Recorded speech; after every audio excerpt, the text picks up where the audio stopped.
BRS MLC కవిత కనబడడం లేదు. Yes, Nizamabad నియోజకవర్గ ప్రజల నుంచి వినిపిస్తున్న మాట ఇదే. కాగా కవిత కనిపించడం లేదని నిజామాబాద్ వన్ టౌన్ పిఎస్లో కాంగ్రెస్ నేతలు ఫిర్యాదు చేశారు. నెల రోజుల నుంచి నిజామాబాద్ వైపు కన్నెత్తి చూడలేదని, ప్రజా సమస్యలు పట్టించుకోవడం లేదని వారు చేస్తున్న ప్రధాన ఆరోపణ. అయితే ఇటీవల ఢిల్లీ లిక్కర్ కేసులో బెయిల్పై జైలు నుంచి విడుదలయ్యారు కవిత.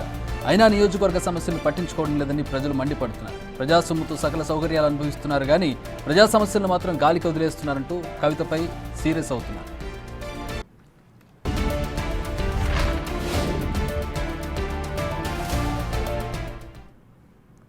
మనం కట్టే ట్యాక్సులతోని తనకు జీతభత్యాలు మరియు సకల సౌకర్యాలు అందుతున్నాయి కాబట్టి ప్రజలకు సేవ చేయాల్సిన కనీస బాధ్యత తన నిర్వహించకుండా ఖాళీగా ఉండడం కరెక్ట్ కాదు. మరి ఖాళీగా ఉన్నారో తెలియదు, తను ఉన్నారో తెలియదు, లేదో తెలియదు. కాబట్టి ఈ విషయంపై 6 నెలలుగా లేరనే ఉద్దేశం తెలిసింది.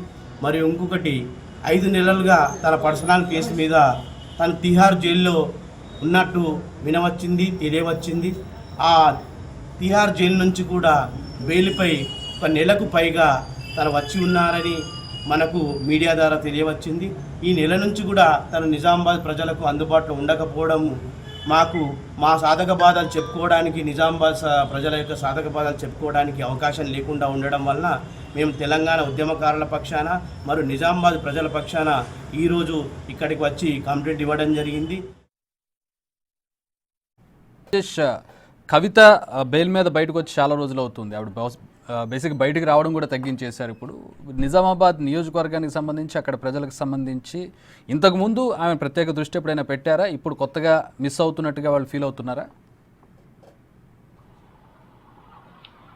శక్తి, నిజంగా మీరు అన్నట్లు కూడా నిజామాబాద్ నుంచి ఎమ్మెల్సీ కవిత ఎన్నికైన తర్వాత చాలా ప్రజలకి అందుబాటులో ఉంటుండే. కానీ ఆ వ్యక్తిగత కేసుకు సంబంధించి చాలా రోజులుగా గత 5 నెలలుగా తిహార్ జైల్లో ఉన్న తర్వాత బెయిల్పై బయటకు వచ్చిన తర్వాత కొద్దిగా హెల్త్ ప్రాబ్లం కావచ్చు, వివిధ కారణాలు కావచ్చు, అంటే బయటకు రావడం లేదు. నిజామాబాద్ అంటే జైలు నుంచి బయటకు వచ్చిన తర్వాత సుమారు 1.5 నెలలకు పైగా నిజామాబాద్కి అయితే ఇప్పటివరకు రాలేదు. ఎవరైతే ప్రజల చేత ఎన్నుకోబడిన ఎమ్మెల్సీ కవిత ఎవరుతున్నారో వారి సాధక బాధకాలు వినాల్సిన అవసరం ఉంది.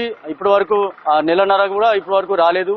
అందుకుగాను నిజామాబాద్లో కవిత కనబడట్లేదని చెప్పి కొంతమంది నాయకులంతా కూడా ఈరోజు ఆదే ప్రవీణ్, అలాగే కాంగ్రెస్ సంబంధించిన నాయకులు కావచ్చు, అప్పటి ఉద్యమకారులంతా కూడా ఆదే ప్రవీణ్, అలాగే శేఖర్, వాళ్ళకి సంబంధించిన కొంతమంది నాయకులు ఈరోజు వన్ టౌన్ పోలీస్ స్టేషన్లో ఫిర్యాదు చేశారు.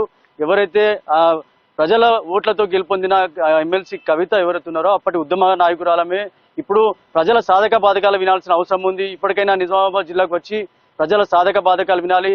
ప్రభుత్వం నుంచి అన్ని రకాలుగా సౌకర్యాలు పొందుతున్న ఆమె నిజామాబాద్కి రావాలని చెప్పి కూడా ఫిర్యాదు చేయడం జరిగింది. కంప్లైంట్ అయితే ఇచ్చారు, పోలీసులు అయితే కంప్లైంట్ అయితే తీసుకున్నారు. నిజామాబాద్ జిల్లాకు సంబంధించిన ప్రజల కోసం అయితే కవిత రావాలి. 1.5 నెలలు అవుతుంది, ఇప్పటివరకు ఇంకా రాలేదు. ఎందుకంటే నిజామాబాద్ జిల్లాలో చాలా యాక్టివ్గా ఉన్నప్పటికీ గతంలో బీఆర్ఎస్ ప్రభుత్వంలో ఉన్నప్పుడు ఎమ్మెల్సీ కవిత గతంలో ఎంపీగా పోటీ చేసింది, తర్వాత ఎమ్మెల్సీగా ఉంది.